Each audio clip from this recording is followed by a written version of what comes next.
Hello everyone, welcome back to SwitchUp. We're going to have a look at a few sale games, a new release to start off with, the game Fit My Zoo. And thanks to the publisher for sponsoring this one, we've also got some copies to give away. Just leave your comments down below and we'll pick someone in the next couple of days. Yep, just tell us which of these games you like the look of. And as Mark said, we will give away a few codes to some of the games in this video. So which games are they? Well, let's find out.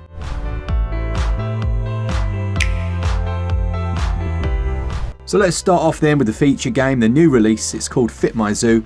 You might remember we did a little segment for a game called Fit My Cat, which followed a similar principle using principle or principal. That's what I mean. I mean principal, don't I? What did you say the first Principal, like as in the leader of the school. Like Principal Skinner. Do you remember him?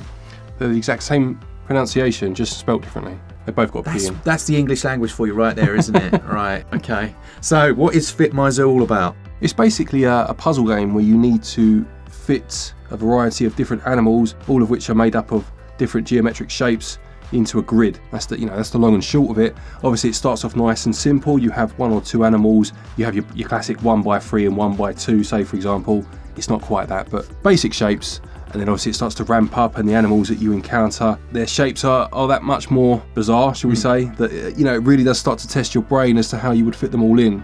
Yeah, you've essentially got to get them all in there, like Glen says, with leaving no spaces at all. We were a little bit unsure of that at the beginning, weren't we? But yeah, it is using absolutely all of them. And on top of that, you have background items that are sometimes within the grid that obviously make that more difficult, so it's not a clean grid for you to place them within. There are 28 different animals to encounter across 96 levels. And I think we got to maybe like a third of the way through. Yeah, it was about level 38, and by that point we had like a snake that was how would you even class it? It was like a 1x5x2. Like a big square C. Yeah, pretty much. And there was a giraffe in there, and all sorts that really start to make the shapes quite outlandish. And it is actually quite taxing, isn't it? You breeze through the first few levels and then one will stump you. And I found the best way to encounter some of those more difficult levels was to put the most bizarre shape in first. Yeah.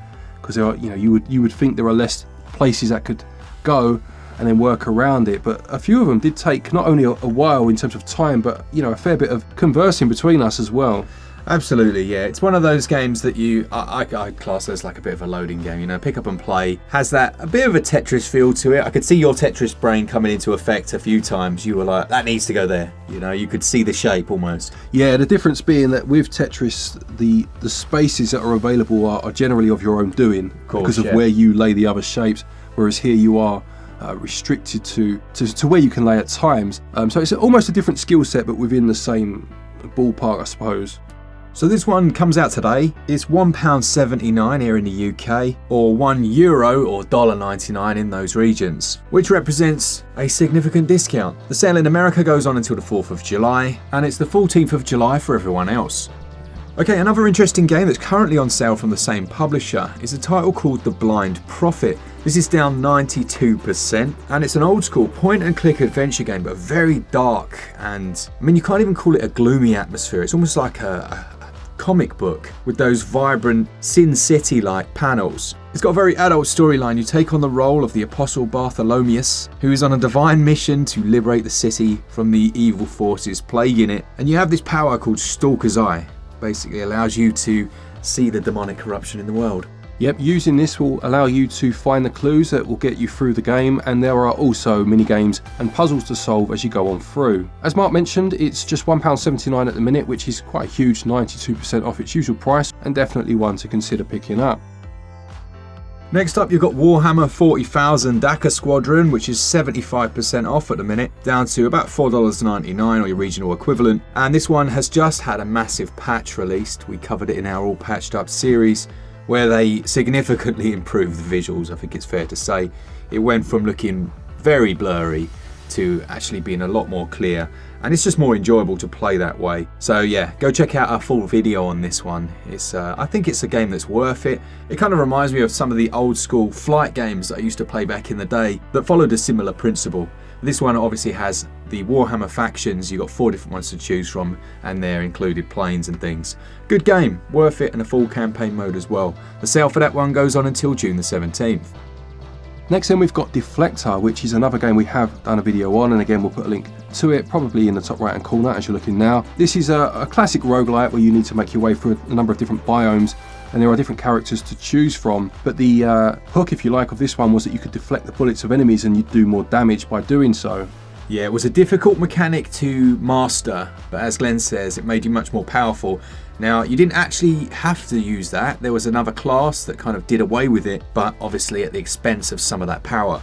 There are 6 different characters to choose from, 3 different play modes, and a number of different skills that you can select from. Again, as I say, in classic roguelike fashion, as you go through to build your character up. Another game with a huge discount at the minute, 91% off, taking it down to just £1.79 from its usual price of £20.69. Off the back of that, you've got Trash Quest, which is a lot better than the name might suggest. This is a fun little Metroidvania platformer that involves combat, but it also has boss fights as well, and quite a nice, unique looking art style that I can't remember the name of, but it kind of reminds me of, I don't know, like an evolution from Game Boy, you know, with a few different colours rather than just monochromatic. Yeah, it looks, I suppose, like almost Game Boy Color to some degree, but a much more polished version of what that would have used. That one is down 80% in the US regions until June the 15th. Then we have For a Vast Future. This is the Platinum Edition that's on sale, and this is a game that uses a very similar style to the Trash Quest one you mentioned a moment ago. Has that Game Boy aesthetic to it. You can kind of cycle through all the different variations of colours in terms of the palette you want to use. It's a dystopian story, a turn-based RPG I should say, where you play as a young girl that's just escaped from an orphanage and she's going off to try and kind of make her own way in the world. It's by no means a hero story, but she meets this robot along the way who wants to team up with her to try and help her, and in the back of her mind she's considering using him to get to where she needs to go and then selling him for scrap.